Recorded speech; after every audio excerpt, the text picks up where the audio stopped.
जिंदा जे सामो झुकन था पेरन ते किरन था सजदा कन था तमा दिठो हुंदो छाजे करे उन इंसानन सा मोहब्बत कन था आई मोहब्बत में हद का अगिया निकरी वजन था जी अल्लाह रब्बुल इज्जत की इबादत थिए ये कब्र की इबादत थिए जी जी रब की इबादत थिए ये जिंदा इंसान जे सामो झुकियो वने जो इन जे करे इमाम उल अंबिया मोहम्मद रसूलुल्लाह सल्लल्लाहु अलैहि वसल्लम फरमाया इयाकुम वल गुलूब फी दीन दीन में गुलूब का हद का अगिया वदन का बच्चो इमाम उल अंबिया मोहम्मद रसूलुल्लाह सल्लल्लाहु अलैहि वसल्लम जन पंजे जात के बारे में पंजे उम्मत के तालीम दी कौन फरमाए ला ततरूनी कमा अतरत नसारा ईसा इब्न मरियम ए मुझे कौम जा इंसानो मुझे उम्मतियो मुखे इज्जत में मकाम में मर्तबे में एतरो न वधाए जो जेतरो ईसा बिन मरियम के ईसाईयन वधायो इन्नमा अब्दुल्लाह फकूलु अब्दुल्लाह व रसूलुहु औ अल्लाह जो बानो आया अल्लाह जो बानो जब तमाम बड़ो एजाज आए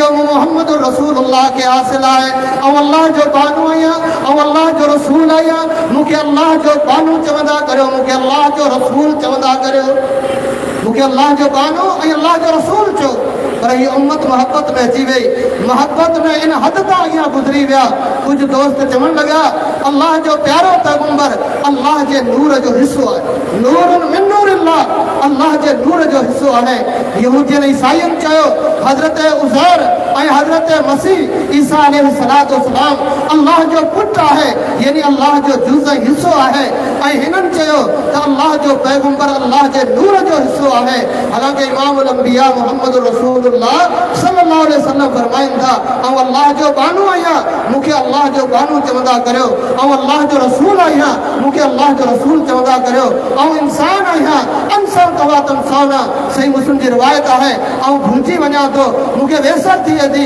ये तवा के वेसर थी थी तो मुझा अज़ीज़ दोस्तों दीन जे अंदर गुलुब हद का अगियां वधी वञण इहो कारण है इंसान जो गुमराही जो इंसानियत जो गुमराही जो अज केतरा असांजा मुसलमान आहिनि जिन उम्मतियुनि खे पैगंबर जो मकाम ॾेई छॾियो है उम्मती उन सां मोहब्बत कई ऐं उन जे मोहब्बत में इन हद ताईं असांजो मुसलमान हलियो वियो उन उम्मती जे ॻाल्हि खे रद्द करण जे लाइ ठुकराइण जे लाइ तयारु कोन्हे जेतोणीकि उन जे मुक़ाबले में क़ुर जी आयत छॾणी पवे ही छॾण जे लाइ तयारु थी वञे थो पैगंबर जी हदीस खां हथ धोइणा पवनि ही पैगंबर जी हदीस खे छॾे ॾिए थो पर मजबूरी पंहिंजी इहा थो ज़ाहिर करे त आऊं फलां उम्मती जो जेको आहे मुक़लिद आहियां उन जो पैरोकार आहियां लिहाज़ा क़ुर हक़ है हदीस हक़ है रस्तो सही इहो ही है पर मुझी मजबूरी है आऊं के उम्मती से एतरी मोहब्बत करियां तो जो उन जे मोहब्बत में आऊं जेको सो खरीद के लाया उन के छड़े कोन तो सगा उन जे गाल के कोन तो छड़े सगा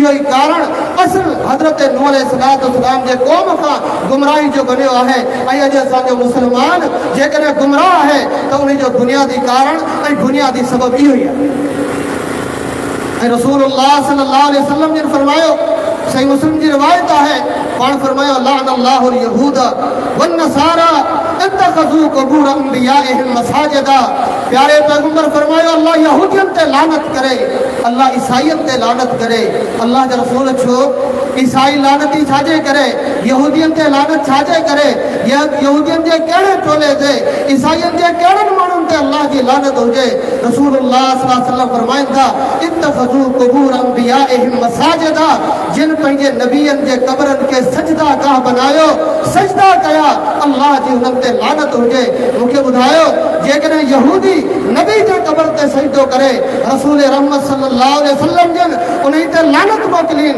ईसाई पैगंबर जे कब्र ते सजदो करे इमाम अल अंबिया मोहम्मद रसूलुल्लाह सल्लल्लाहु अलैहि वसल्लम उन ते लानत मोकिलीन ऐं प्यारे पैगंबर जो उम्मती हिकिड़े आम इंसान जे कब्र ते सजदो करे हिकिड़े नंगे इंसान जे कब्र ते सजदो करे जंहिंखे पंहिंजे जिस्म जे जेको सो कपिड़ा पाइण जो वकील न हुजे ही उन्हनि जे मथां सजदो कंदो हुजे हिन ते अल्लाह जी रहमत वसंदी हुननि ते लानत हिन ते रहमत वसंदी छॾी कॾहिं बि न। अल्लाह जे प्यारे पैगंबर अल्लाह खां दुआ घुरी, अल्लाहुम्मा ला तजाली क़ब्री वसनन युअबद, अल्लाह मुंहिंजे क़बर खे अहिड़ो बुत खानो न बनाए जा जंहिंजी इबादत कई वञे, जंहिंजी पूॼा कई वञे। मुंहिंजे क़बर जी हिफ़ाज़त कजां। अल्लाह रब्बुल इज़्ज़त इमाम अल अंबिया मोहम्मद रसूलुल्लाह सल्लल्लाहु अलैहि वसल्लम जी दुआ क़बूल कई। प्यारे पैगंबर जी क़बर महफूज़ आहे, उते केरु सजदो कोन थो करे सघे, उते केरु दुआ कोन थो घुरी सघे। दुआ घुरणी आहे त अल्लाह रब्बुल इज़्ज़त खां सजदो करणो आहे त रब्बुल आलमीन जे साम्हूं ॿुधाइण जो मक़सद ही त जॾहिं इंसान गुलूब में कंहिंजे मोहब्बत में हद खां अॻियां वधी वेंदो आहे तॾहिं हुनखे उम्मती खे पैगंबर जे बराबरि, पैगंबर खे अल्लाह जे बराबरि करे वठंदो आहे। इहो इंसानियत जे गुमराही जो पहिरियों सबबु आहे। ॿियो सबबु इंसानियत जे गुमराही जो जॾहिं असां मुसलमाननि जे साम्हूं हक़ पहुचंदो आहे, अल्लाह जो क़ुरान ॿुधायो वेंदो आहे, प्यारे पैगंबर जी हदीस पहुचंदी आहे, ॿुधंदा आहियूं, सम्झंदा आहियूं, सभ खां पहिरीं ज़हन जे अंदरि हिकिड़ी सोच पैदा थींदी आहे, उहा इहा त असांजा आबाओ अजदाद, असांजा आबा ॾाॾा, असांजो ख़ानदान, असांजी क़ौम, असांजी बिरादरी, असांजो इलाइक़ो, असांजो क़बीलो, उते जा माण्हू जेको अमल कनि था, असीं उन अमल खे कीअं छॾियूं? दीन खे ॿुधी करे, अल्लाह जे क़ुरान खे ॿुधी, पैगंबर जे फरमान खे ॿुधी असां उन ते अमल नथा करियूं ऐं असांजे गुमराही जो सबबु छा थो बणिजे त असीं पंहिंजे अबनि ॾाॾनि जे तरीक़े ते सदियुनि खां हलंदा अचूं पिया। नस्लनि जा नस्ल कर नस्ल असां उन्हनि खे ईअं ॾिठो आहे, जेको अमल जीअं असां उन्हनि खे कंदे ॾिठो आहे असां उहो अमल उहो कंदासीं। पंहिंजे वॾड़नि जे अमल खे, उन्हनि जे जेको असां नेकी उन जे तरीक़े खे, उन्हनि जे मनहज खे, उन्हनि जे उसूल खे कोन छॾींदासूं। जेतोणीकि उन जे मुक़ाबले में अल्लाह जो क़ुरान छॾणो पइजी वञे, पैगंबर जी हदीस छॾणी पइजी वञे, ही मुस्लमान छॾे ॾिए थो, पर पंहिंजे अबनि ॾाॾनि जे तरीक़े खे छॾण जे लाइ तयारु कोन्हे। अल्लाह रब्बुल इज़्ज़त क़ुरान करीम जे अंदरि अंबिया अलैहिमुस्सलातु वस्सलाम जा किस्सा बयान कया आहिनि। जंहिं नबी जो तव्हां किस्सो पढ़ंदा, उन पैगंबर जे उम्मत जेकॾहिं नबी जे दावत खे ठुकरायो आहे त उन्हनि बि उज़र ऐं बहानो इहो ई पेश कयो आहे त असीं पंहिंजे वॾड़नि जा पैरोकार आहियूं, पंहिंजे वॾनि जे पोयां हलूं था, उन्हनि जे रीतनि रस्मनि तरीक़नि रवाजनि खे असीं छॾण जे लाइ तयारु कोन आहियूं तव्हांजे चवण ते।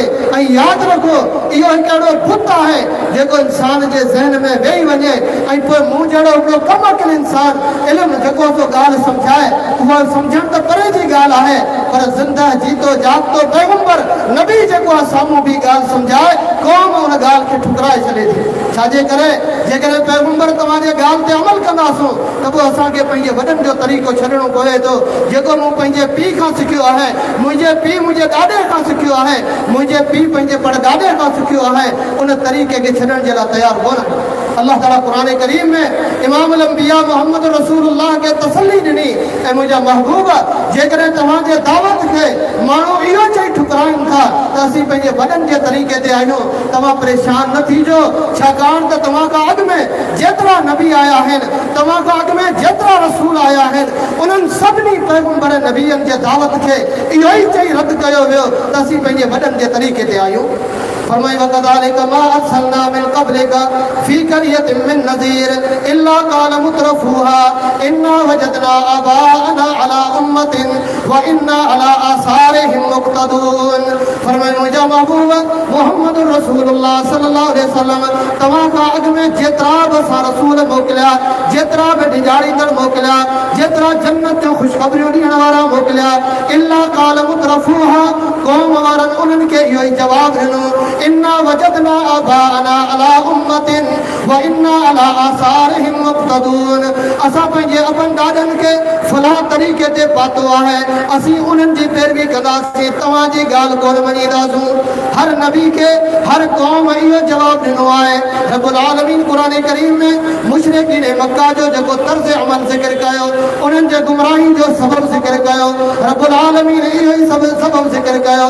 फरमाई इज़ा क़ील लहुम इत्तबिऊ मा अंज़लल्लाह क़ालू बल नत्तबिऊ मा अल्फ़ैना अलैहा आबाअना अवलौ कान आबाउहुम ला यक़िलून शैअन वला यहतदून। फरमाई जॾहिं उनखे चयो वञे थो अचो उन दीन जे तरफ़ उन शरीयत जे तरफ़ रब जे हुक्म जे तरफ़ जेको अल्लाह रब्बुल इज़्ज़त आसमाननि तां इमाम अल अंबिया मुहम्मद रसूलुल्लाह ते नाज़िल कयो आहे त मोट कहिड़ी ॾियनि था जवाब इहो ॾियनि था त असां पंहिंजे अबनि ॾाॾनि खे फलां तरीक़े ते पातो आहे असीं उन्हनि जी पैरवी कंदासीं तव्हांजी ॻाल्हि कोन मञींदासूं। अॼु बि तव्हां सर्वे करियो मुसलमाननि खे ॾिसो गुफ़्तगू करे ॾिसो ॻाल्हाए ॾिसो सम्झाए ॾिसो अल्लाह जो क़ुर पेश करियो पैगंबर जी हदीस पेश करियो तव्हांखे जवाब उहो ई मिलंदो जेको मुशरिकीन मक्का इमाम अल अंबिया मुहम्मद रसूलुल्लाह सल्लल्लाहु अलैहि वसल्लम खे ॾिनो चवंदा था ॻाल्हि तव्हांजी सही आहे क़ुर में इहा शइ आहे हदीस में इहा शइ आहे पर असां इनखे तस्लीम कोन था करियूं इन ते अमल कोन था करियूं। असांजी मजबूरी इहा आहे त असीं जिन वॾनि जे नक्शे कदम ते हलूं पिया उन्हनि जो तरीक़ो असांखे छॾिणो पवंदो। ऐं यादि रखिजो ही अबनि ॾाॾनि जी तकलीद वॾनि जी तकलीद हक़ जे मुक़ाबले में इहा हिकु अहिड़ो बुत आहे जॾहिं इंसान जे ज़हन में वेंदो आहे उहो इंसान अल्लाह जे ज़ात ते कूड़ हणंदे देरि कोन कंदो अल्लाह ते कूड़ हणंदो दिफ़ा कंदो पंहिंजे मज़हब जी पंहिंजे मसलक जी पंहिंजे बातिल तरीक़े जी दिफ़ा कंदो उन दिफ़ा में उनखे अल्लाह ते कूड़ हणणो पियो अल्लाह ते कूड़ हणी छॾींदो। अल्लाह जो क़ुर गवाह है तव्हां क़ुर खोले ॾिसो मुशरिकीन मक्का बैतुल्लाह जो तवाफ़ कंदा हुआ जिस्म ते कपिड़ो कोन पातल हूंदो चवंदा हुआ जिन कपिड़नि में गुनाह करियूं था उहे ई कपिड़ा पाए बैतुल्लाह जो तवाफ़ करियूं इहो बैतुल्लाह जे अज़मत जे ख़िलाफ़ आहे। पर यादि रखो मुशरिक खे अल्लाह अक़िल बि कोन ॾींदो आहे छो त अक़िल अल्लाह जी नेमत आहे अल्लाह मुशरिक खे अक़िल बि कोन ॾींदो आहे। हमेशह गुनाह कपिड़नि सां कोन थींदो आहे गुनाह जिस्म जे उज़वनि सां थींदो आहे। जिन जिस्म जे उज़वनि सां गुनाह कंदा हुआ उहो जिस्म खणी बैतुल्लाह जो तवाफ़ कंदा हुआ ऐं कपिड़ा जिस्म ते पातल चवंदा हुआ इन्हनि में गुनाह कयो आहे लिहाज़ा इहे कपिड़ा लाहे छॾियूं था। अल्लाह जो क़ुर थो फरमाए उन्हनि अल्लाह जे ज़ात ते कूड़ कयो वइज़ा फ़अलू फ़ाहिशतन फरमाई जॾहिं को बेहयाई जो कमु कनि था इन क़िस्म जो छा था चवनि असां पंहिंजे अबनि ॾाॾनि खे ईअं कंदे ॾिठो आहे वल्लाहु अमरना बिहा ऐं अल्लाह रब्बुल इज़्ज़त असांखे इन ई जो ई हुकुम ॾिनो आहे। रब थो फरमाए कुल इन्नल्लाह ला यअमुरु बिल फ़हशा ओ दुनिया जा इंसानो यादि रखिजो अल्लाह रब्बुल इज़्ज़त कॾहिं बि बेहयाई जो हुकुम कोन ॾींदो रब्बुल आलमीन कॾहिं बेहुदा कम जो हुकुम कोन ॾींदो अतक़ूलून अलल्लाहि मा ला तअलमून दुनिया जा इंसानो अल्लाह ते उहे कूड़ हणो था जिन जो तव्हांखे इल्म ई कोन्हे त अल्लाह रब्बुल इज़्ज़त ईअं चयो या न पर सिर्फ़ु इन जे करे त असांजा वॾा बैतुल्लाह जो तवाफ़ कंदा हुआ कपिड़ा लाहे इन जे करे असां बि कपिड़नि खां आज़ादी बैतुल्लाह जो तवाफ़ करियूं था। उन पंहिंजे ग़लति तरीक़े जो दिफ़ा करण जे लाइ अल्लाह जे ज़ात ते इंसान कूड़ हणी छॾे थो ऐं कॾहिं कॾहिं उहे इंसान जॾहिं इन जेको आहे सो पंहिंजे वॾनि जे तरीक़नि जे दिफ़ा में हद खां अॻियां निकिरी वेंदा आहिनि पोइ अल्लाह जे अज़ाब खे दावत ॾींदा आहिनि पर हक़ खे क़बूल कोन कंदा आहिनि। हज़रत हूद अलैहिस्सलाम खे अल्लाह रब्बुल इज़्ज़त पंहिंजे क़ौम जे तरफ़ नबी बनाए मोकिलियो ऐं नूह अलैहिस्सलाम हज़रत हूद अलैहिस्सलाम पंहिंजे क़ौम सां मुखातिब आहे क़ौम खे चवे थो बल्लिग़ रिसालात रब्बी व अना लकुम नासिहुन अमीन ऐं मुंहिंजे क़ौम जा इंसान ऐं अल्लाह जो तव्हांखे पैगाम पहुचाइण आयो आहियां ऐं मुंहिंजे अंदरि ॿ खूबियूं आहिनि नासिहुन अमीन ऐं तव्हांजो ख़ैरख़्वाह बि आहियां ऐं अमानतदार बि आहियां जेको पैगाम रब मूंखे आसमाननि तां मोकिले थो उहो ई पैगाम ऐं तव्हां सां ई पहुचायां थो। क़ौम वारा छा चवणु लॻा अजेतना लिनअबुदल्लाह वहदहू व नज़र मा कान यअबुदु आबाउना ऐं हूद अलैहिस्सलाम छा तूं असां वटि एतिरे जे लाइ आयो आहीं त अकेले अल्लाह जी इबादत करियूं व नज़र मा कान यअबुदु आबाउना असांजा अबा ॾाॾा असांजा वॾा जिन जिन जी इबादत कंदा हुआ उन्हनि खे छॾे ॾियूं फातिना बिमा ताइदुना इन कुंत मिन सादिकीन जंहिं अज़ाब जी असांखे धमकी ॾींदो त जेकॾहिं मूं रसूल जे ॻाल्हि खे तव्हां ठुकरायो अल्लाह जे ॻाल्हि खे तव्हां रद्द कयो रब जे तरफ़ां तव्हां ते अज़ाब ईंदो। क़ौम पंहिंजे वॾनि जे तरीक़नि जे दिफ़ा में एतिरे क़दुरु अखियूं बंदि करे छॾियूं जो चवणु लॻा फातिना बिमा ताइदुना इन कुंत मिन सादिकीन ऐं हूद अलैहिस्सलाम जे अज़ाब जूं असांखे धमकियूं ॾींदो जे अज़ाब जूं असांखे वईदूं ॿुधाए थो उहो अज़ाब भले अचे उहो अज़ाब असांजे मथां कड़की पवे पर असीं पंहिंजे वॾनि जे तरीक़े खे कोन छॾींदासूं। हर नबी खे हर पैगंबर खे इहो जवाबु मिलियो ऐं तव्हां अंदाज़ो लॻायो काइनात जो आख़िरी इमाम इमाम अल अंबिया मुहम्मद रसूलुल्लाह सल्लल्लाहु अलैहि वसल्लम जे सही मुस्लिम जी रिवायत आहे पंहिंजे चाचे अबू तालिब वटि वेठा आहिनि काइनात जो इमाम चवे थो या अम्मी कुल इल्लल्लाह कलिमतन अशहदु लक बिहा इंदल्लाह। चाचा कलमे ला इलाहा इल्लल्लाह पढ़ी वठ ऐं मुहम्मद रसूलुल्लाह अल्लाह रब्बुल इज्जत वट तुंहिंजे हक़ में गवाही ॾींदसि, शाहिदी ॾींदसि। पर साण गॾु अबू जहल वेठो आहे, अब्दुल्लाह बिन अबी उमैया वेठो आहे। सही मुस्लिम जी रिवायत आहे, उहे चवण लॻा अतरगबु मिल्लत अब्दुल मुत्तलिब।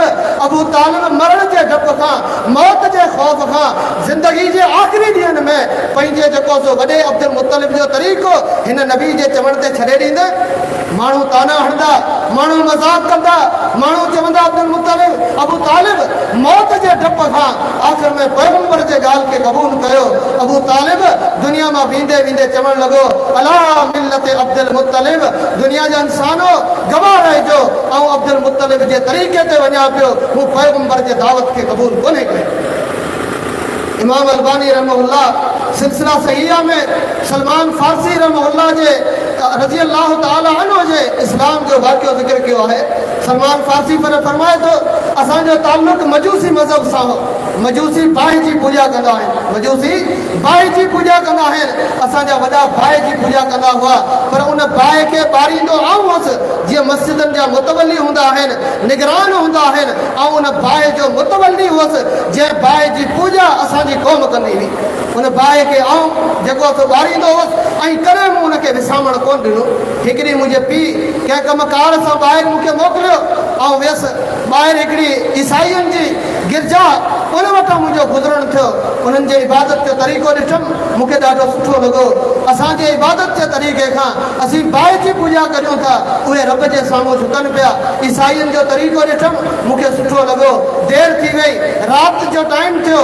मुंहिंजे वालिद मोहतरम जेको मूंसां तमामु घणी मोहबत कंदो हो, उन मुंहिंजे तलाश में कुझु माण्हू मोकिलिया ऐं उन्हनि सां गॾिजी वापसि आयुसि। मुंहिंजे पीउ मूंखां पुछियो पुटु ॾे ख़बर हेतिरो वक़्तु किथे गुम थी वियो है। सलमान फारसी रज़ी अल्लाह ताला अन्हु फरमाए थो मूं मुंहिंजे पीउ खे चयो बाबा अॼु मूं हिकिड़ो अहिड़ो तरीक़ो ॾिठो आहे जेको इबादत जो तरीक़ो असांजे इबादत जे तरीक़े खां सुठो आहे। सलमान फारसी रज़ी अल्लाह ताला फरमाए थो मुंहिंजे पीउ मूंखे चयो न पुटु दीनो का व दीनो आबाए का ख़ैरुम मिन दीनिहिम। सलमान इहा ॻाल्हि न कर, तुंहिंजो दीन तुंहिंजो तरीक़ो ऐं असांजे वॾनि जो तरीक़ो हिननि जे तरीक़े खां सुठो आहे। सलमान फारसी चयो न कल्ला वल्लाह हरगिज़ न, अल्लाह जे ज़ात जो कसम असां मजूसियुनि जे इबादत जे तरीक़े खां ईसाईयुनि जे इबादत जो तरीक़ो सुठो आहे। फरमाई फ़ख़ाफ़ मुंहिंजो पीउ डिॼी वियो मुंहिंजे मामले में, मुंहिंजो पुटु ईसाई न थी वञे। अल्लाहु अकबर फजाल फी रिजली क़ैदा। फरमाई मुंहिंजे पेर में ज़ंजीर लॻाए मूंखे घर में मुंहिंजे पीउ ॿधी छॾियो। त किथे सलमान अबनि ॾाॾनि जे तरीक़े तां हटी न वञे, पंहिंजे वॾड़नि जे रस्ते तां लही न वञे, मजूसियुनि जे तरीक़े खे छॾे ईसाई न थी वञे।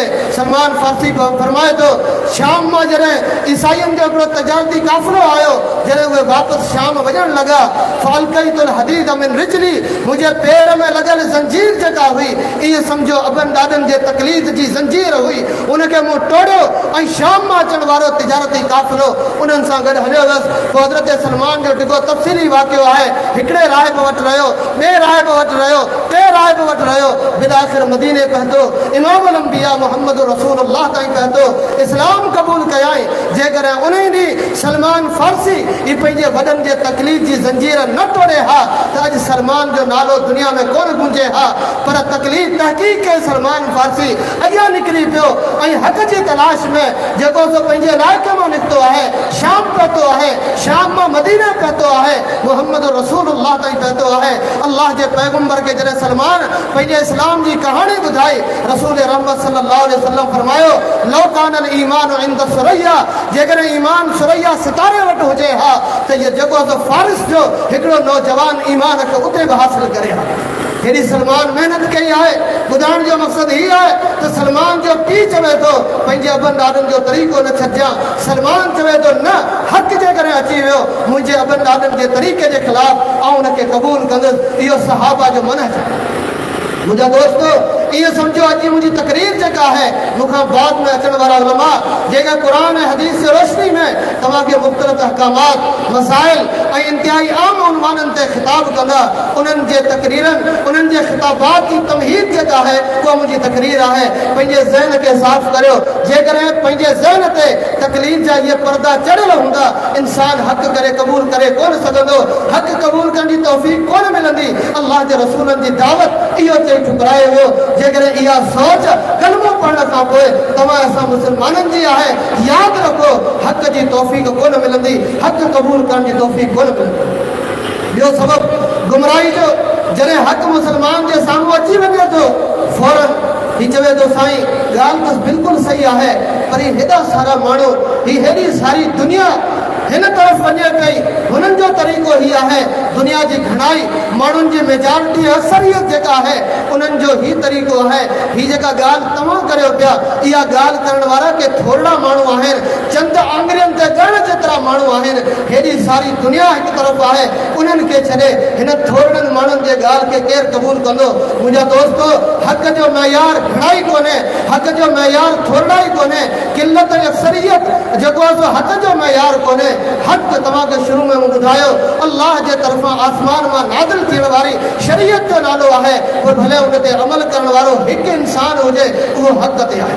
अल्लाह जो पैगंबर हज़रत इब्राहीम अलैहिस्सलाम अकेले के अल्लाह सुब्हानहु व तआला फरमायो इन इब्राहीम कान उम्मतन क़ानितन लिल्लाह मुंहिंजो बानो इब्राहीम हिकिड़ी उम्मत पर का आम उम्मत न उहा उम्मत जेका फरमाबदार हुजे हिकिड़ो इब्राहीम पूरी उम्मत जे क़ाइम मक़ाम छाजे करे अल्लाह जे हक़ खे क़बूल करण वारो आहे रब जे पैगाम खे क़बूल करण वारो आहे। ऐं तव्हां अंदाज़ो लॻायो इमाम अल-अंबिया मुहम्मद रसूलुल्लाह सल्लल्लाहु अलैहि वसल्लम पंहिंजे क़ौम जे हिदायत जी फ़िक्र खणी निकिता पंहिंजे क़ौम जे हिदायत जो ग़म खणी निकिता। एतिरो ग़म एतिरो हिर्स एतिरो शौक़ त मुंहिंजे क़ौम खे हिदायत मिले जो अल्लाह रब्बुल इज़्ज़त मुहम्मद रसूलुल्लाह सल्लल्लाहु अलैहि वसल्लम जो उन हिर्स जो ज़िक्र क़ुरान करीम में फरमायो फलाल्लक बाक़िउन नफ़्सक अला आसारिहिम इल्लम युमिनु बिहाज़ल हदीस असफा। फरमाए मुंहिंजा महबूब मुहम्मद रसूलुल्लाह सल्लल्लाहु अलैहि वसल्लम लॻे ईअं थो त माण्हू हिन किताब ते ईमान कोन आणींदा ऐं ईमान न आणण वारनि जे ग़म में परेशानी में तव्हां पंहिंजी जान विञाए वेही रहंदा। एतिरी फ़िक्र खणी निकिता आहिनि रसूलुल्लाह सल्लल्लाहु अलैहि वसल्लम पर रब छा फरमायो वमा अक्सरुन नास वलौ हरस्त बिमुमिनीन। रब्बुल आलमीन फरमायो मुंहिंजा महबूब केतिरो बि तव्हां शौक़ु रखो केतिरी बि तव्हां मेहनत करियो केतिरी बि जदोजहद करो पर माण्हुनि जी घणाई जेका आहे उहा ईमान कोन आणींदी। घणा माण्हू हक़ खे क़बूल कोन कंदा। सूरह यूसुफ जे अंदरि अल्लाह रब्बुल इज़्ज़त फरमायो वमा युमिनु बिल्लाहि इल्ला अक्सरुहुम मुशरिकून। फरमाई अल्लाह जे ज़ात ते ईमान आणण वारनि में घणा माण्हू जेके आहिनि उहे मुशरिक आहिनि। इमाम अल-अंबिया मुहम्मद रसूलुल्लाह सल्लल्लाहु अलैहि वसल्लम के रब्बुल आलमीन फरमायो मुंहिंजा महबूब इन तुते अक्सर मन फिल अर्ज़ युदिल्लुका अन सबीलिल्लाह। फरमाई जेकर ज़मीन में घणनि माण्हुनि जी तव्हां बि ॻाल्हि मञींदव घणनि माण्हुनि जे पोयां हलंदव युदिल्लुका अन सबीलिल्लाह घणा माण्हू तव्हांखे अल्लाह जे रस्ते खां गुमराह करे छॾींदा। वाक़िअत अॼु तव्हां ॾिसो निमाज़ियुनि जो तइदाद वधीक या बेनिमाज़ियुनि जो तइदाद वधीक जेकॾहिं मयार घणाई आहे त पोइ माण्हुनि खे छा बेनिमाज़ी थियणु घुरिजे। दीनदारनि जो तइदाद वधीक या बेदीननि जो वधीक दुनिया में ईसाइयुनि जो तइदाद वधीक या मुस्लमाननि जो वधीक पर मुंहिंजा अज़ीज़ दोस्तो इहो को हक़ जो मयार कोन्हे। हक़ ते रहण वारो हिकु इंसान हुजे अल्लाह जे क़ुरान ते अमल करण वारो हुजे मुहम्मद रसूलुल्लाह सल्लल्लाहु अलैहि वसल्लम जी हदीस ते अमल करण वारो को अकेलो इंसान छो न हुजे उहो हक़ ते आहे। ऐं इन ई सोच फ़िरौन खे बि ग़रक़ करे छॾियो। फ़िरौन जे साम्हूं जॾहिं हज़रत मूसा अलैहिस्सलाम दावत पेश कई हज़रत मूसा अलैहिस्सलाम हज़रत हारून अलैहिस्सलाम दावत पेश कई फ़िरौन छा चवणु लॻो इन हाउलाए लशिरज़मतुन क़लीलून हीअ थोरी जमायत आहे हीअ नंढड़ी जमायत आहे व इन्नहुम लना लग़ाइज़ून हीअ असांखे कावड़ाइनि था, असांजे ख़िलाफ़ ॻाल्हियूं था कनि, व इन्ना लजमीउन हाज़िरून, असीं सभु जेके आहिनि इन्हनि खे ॾिॼारींदासूं, इन्हनि सां जंग कंदासूं। ही थोरा छा कंदा? अल्लाहु अकबर। पोइ इन ई घुमंड में फिरौन त असीं घणा आहियूं, मुंहिंजी जेको आहे सो मुंहिंजा पैरोकार घणा आहिनि, मुंहिंजे पैरोकारनि जो तइदाद घणो आहे। इन घुमंड में शैतान जो जेको आहे सो फिरौन जूं अखियूं इहे बंदि थी वयूं जो अल्लाह जे पैगंबर जो ताक़ुब कयाई, मूसा अलैहिस्सलाम जो पीछो कयाई। हिननि खे मारणो आहे, हिन जे क़ौम खे मारणो आहे। नतीजो छा निकितो? थोरनि जी अल्लाह जेको आहे सो मदद कई, रब समुंड पार कराए छॾियो। ऐं जेके घणाई ते गुरूर करे आया पे, अल्लाह रब्बुल इज़्ज़त फिरौन समेत उन्हनि खे पाणी जे अंदरि ग़रक़ करे छॾियो। छाकाणि त थोरा हक़ ते हुआ, ही घणा बातिल ते हुआ।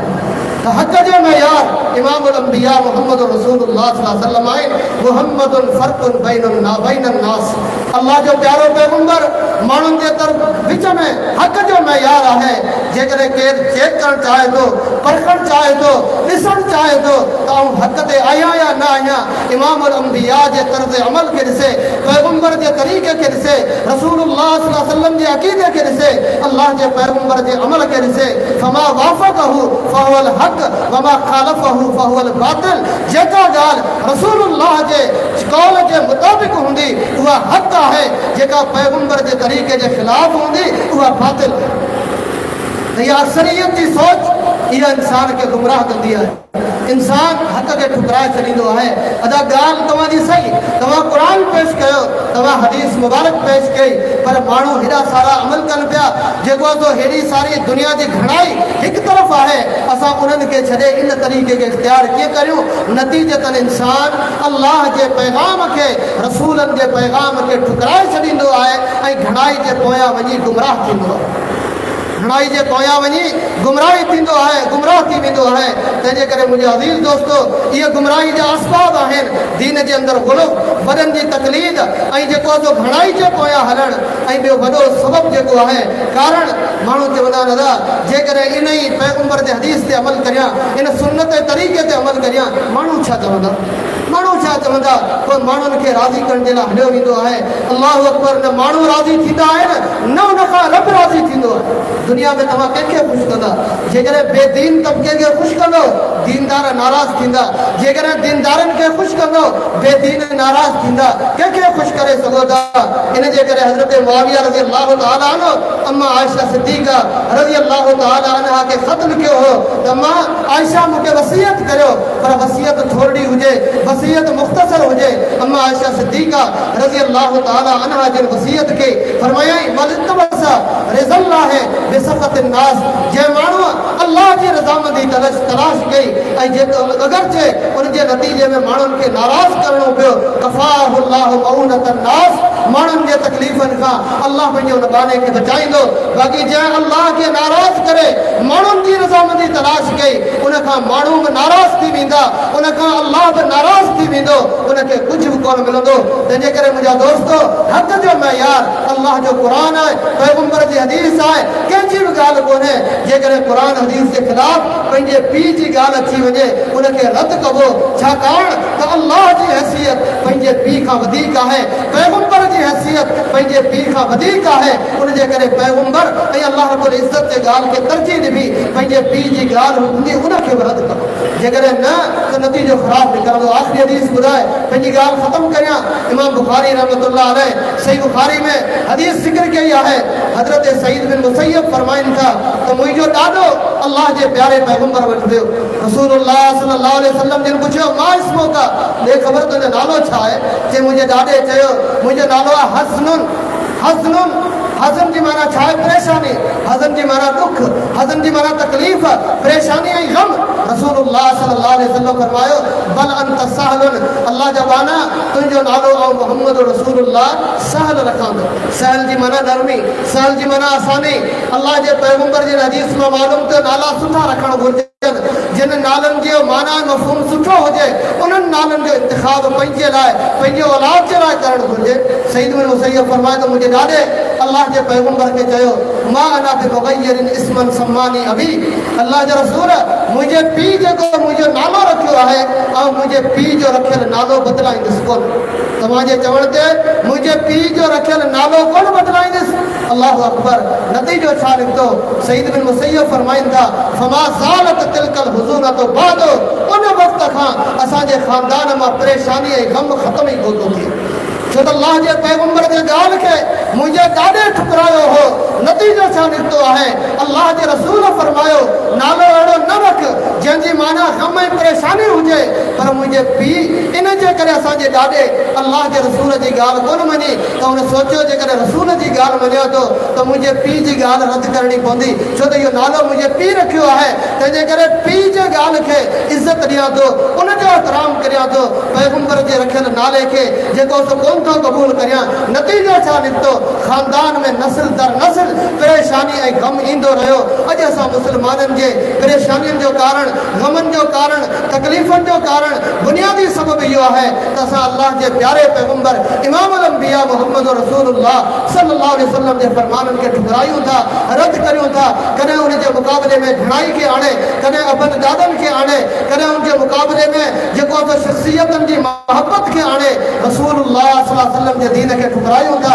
नतीजतन ग़म ऐं परेशानियूं ख़त्म कोन थियूं थियनि। को हर को घुमंदो पुछंदो सवाल कंदो वठे अदा परेशानी जो को वज़ीफ़ो आहे, को तकलीफ़ुनि खे हटाइण जो वज़ीफ़ो मौलवी साहब आहे? वज़ीफ़ो ॿुधाए। वज़ीफ़ो इहो आहे त अल्लाह जे नाज़िल कयल दीन जे मुताबिक़ पंहिंजूं ज़िंदगियूं गुज़ारियो। अल्लाह तकलीफ़ुनि ऐं परेशानियुनि खां बचाईंदो। अल्लाह रब्बुल इज़्ज़त मूंखे तव्हांखे अमल जी तौफ़ीक़ अता फ़रमाए। वाख़िरु दावाना अनिल हम्दुलिल्लाहि रब्बिल आलमीन।